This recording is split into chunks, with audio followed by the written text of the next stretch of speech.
In this lesson, we're going to implement the frame listener to finish up the Ogre window setup. This way we can move on to animating our character as well as moving the camera around and other cool functions.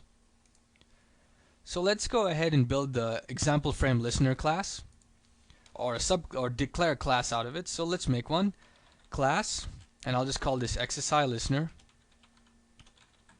Let's go ahead and have it get itself derived from the example frame listener.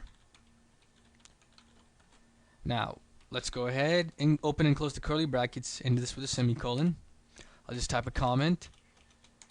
Make a subclass out of the example frame listener. Let's go ahead and define the constructor, so type in public, and it's going to be XSI listener, or whatever you've named it up as so. And now we'll need to pass it some parameters, so we need to pass in the current window that's being rendered. So let's type in render window or win for short, and let's pass it the camera. By passing it these two variables, we'll be able to make some changes to whenever our window gets rendered, and also we'll be able to move our camera around, which is one of the built-in functionalities of the example application. Let's go and have this derive itself from the example frame listener, and now you can see we got the render window and the camera here. I'll just pass in win and cam. Let's open and close that, and now let's put in a couple of functions in here. Bool frame started, and this is what's run whenever the frame begins rendering. We'll just pass it the constant frame event, the address at the event. We'll close that off. We're going to put some code in here where we can actually update our animated character, so I'll just put that in. Update the character here. And let's move on. We'll do another one for the frame entered. We're not going to use this, but we'll just type it out here in any case.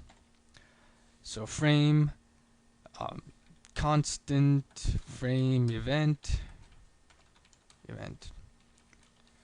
So we have that in there, but now something that we need to do, sorry, we don't need that in here, but what we need to do is we need to go ahead and make sure we return the booleans here. So let's do the return. So we'll type in return example frame listeners frame started event.